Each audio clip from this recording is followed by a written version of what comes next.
I took up golf recently. I thought, I'd never play this game. Old man's game, never do it. But my kids play, so I want to play with them. So I go out, and I do really well. I go out this one day, and I out-power by my instructor. I'm feeling really proud. The next day, I'm not feeling so proud. I keep putting the ball in the water again. I'm so frustrated. Put down another one. Put down another one. I don't care. I don't care what my score is. Let's do it. And finally, I was getting frustrated. He's going things like, ain't it a bitch? This is golf. And I'm going, bull. I said, you're a terrible instructor. I said, because I should at least be consistent at whatever shitty level I can achieve. I said, I know I'm not Tiger Woods, but I should be able to be consistent, and you're just telling me it's difficult. Telling me it's difficult is not helping. Tell me what to do. He said, well, actually, you're only a little bit off. I said, could have fooled me. He said, no, you're about a millimeter or two off. I said, you're joking. He said, no, watch this. He said, I didn't teach you this yet. He said, when you approach the ball like this, he said, if you change the angle that you're attacking this just 1 or 2 millimeters, in the very beginning, do you see how that changes the arc? This one, instead of being on the green, by 1 millimeter, now you're in the water. 1 millimeter over here, you're in the sand. And he said, and also you're hitting the ground by 1 millimeter sometimes. You're not stroking it, just 1 millimeter. I thought, what a great belief system that when all hell's breaking loose and nothing's working, that you're only 1 millimeter off. Because most people think it's impossible, so they give up. Isn't that true? And in real life, it's true. So 2 days later, I'm going to see one of my clients. I do a lot of coaching, and I have a man who's the top plastic surgeon in the world. He's going through some tough times in aspects of his life. But this is a guy that gets paid by Sultan of Brunei $1 million to fly over and do 3 people's faces. He is the #1 plastic surgeon in the world. He can make anyone who's ugly look spectacularly beautiful. He showed me pictures of a woman who's 84 years old. He made her look 40 and gorgeous, no exaggeration. But you know what? I'm waiting for him in his office, and he's still in surgery. So he's got a new book he's creating to teach other surgeons around the world. And I'm going to it, and it's got pictures of, the top 100 supposedly most beautiful women in the world's faces. And then men. I wasn't paying attention to that one. I just kept turning the pages, right? But I noticed something. He's got all these measurements. And he has mathematically calculated what it takes to make someone look gorgeous, man or woman. And it's a few millimeters. Interesting. For example, on a woman, the distance between the top part of your lip and your nose, this little distance, the measurement of that, if you're beautiful, gorgeous, is the same size as your eye. If it's 1 millimeter more, you have an average face. If it's 2 millimeters more, you are butt ugly. Okay. The difference between butt ugly and gorgeous is 2 millimeters. He's got about a dozen of these little 1 or 2 millimeter changes he makes, and it's a different person. It is unbelievable. So a very powerful belief to leave today with would be, nothing's working, I'm 1 millimeter away. What little thing going to change? And when I do, it changes everything. Because I'm heading this direction, I make this little shift. You take that out an hour from now, a day from now, a week from now, a month from now, you have a totally different destination from that direction. But the 1 millimeter change, I'll show you one of them right now. Check this out. Stay in the state of certainty. Some of you lost it. Intensify it, whatever it takes. Make your move. Come on. Make your move. Say yes. Say yes. Say yes. Say yes. Now feel that in your body. Don't let go of it. Now watch. Here's the difference between being certain and being uncertain. Did you see that? Certain, uncertain. See if you can find that little spot between the two, where you drop just a little bit of your chest, and you feel it drop, and come back up, and drop it. How many can feel that difference between where you really feel it, now intensify it, and where you dropped it? Is it a tiny difference, yes or no? Yes or no? Now, could you condition yourself to feel great in this state? Yes or no?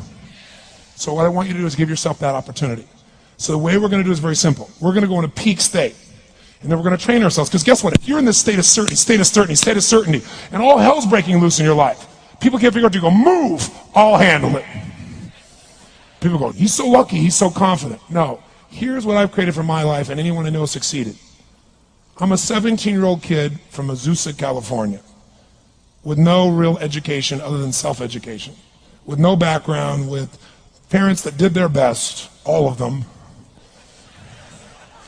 with no money, but I did one thing. I love people, and I had an enormous demand I made upon myself, and I sculpted my mind and my emotions to get me to do whatever it would take to achieve and to contribute.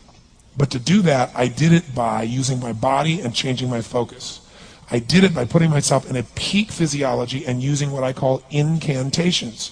Can you train yourself to believe something? Yes or no? Absolutely. How many have ever made the fatal mistake of going to Disneyland or Disney World, and while you're there made the fatal mistake of going to a ride called It's a Small World After All? What happens for about a week after you're out of that damn place? You're still singing this thing in your head in 24 languages, right? Well, let me tell you something. How many of you have things when you want to go achieve them and this part of your voice goes, oh, it's not going to happen, or forget it? How many got a voice that sometimes interrupts that good pattern? Say I. And what you want to do is train a new one. So starting when I was 17, I started doing incantations, not affirmations. Affirmation, you go, I'm happy, I'm happy, I'm happy, I'm happy, I'm happy. What's the problem? You haven't changed your what? Your what? Physiology. If you don't change your physiology, you won't get anything.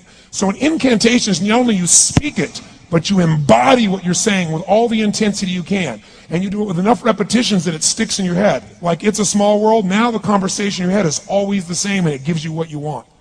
So you use your body and your voice. So 17 years ago, I started doing things. I was working for Jim Rohn, this speaker, and I was 17 years old. I had long hair, minestrone soup, acne on my face. And I was trying to call on Bear Stearns type of people and convince them why they should go to this man's seminar and be more successful. I was driving a 1968 Volkswagen that I had earned at $40 a week as a janitor. The only way I did it was park far from the building and then go in, and I love people and I believe, but I put myself in state and I was able to influence people that were far more successful than I was at the time. I would do something that I still do backstage and have done for 23 years because I don't hope I'm going to be in a good state, I demand it. So I do an incantation using my whole body. I'd say, I now command my subconscious mind to direct me in helping as many people as possible alive today to better their lives by giving me the strength, the emotion, the persuasion, the humor, the brevity, whatever it takes to show these people and get these people to change their lives now. And I would do that literally driving in my Volkswagen to a meeting in LA on the freeway for 40 minutes. People are looking at me, I'm screaming at the top of my lungs. They're going, I know he's a serial killer. I know he is. But by the time I entered that room, when two people meet, if there's rapport, the person who's most certain will always influence the other person. And I was totally certain, and they were trying to get revved up to certainty. Do you agree with this? Yes or no? I do another one because I was poor. I changed my mindset. I kept doing things, but I never got beyond it.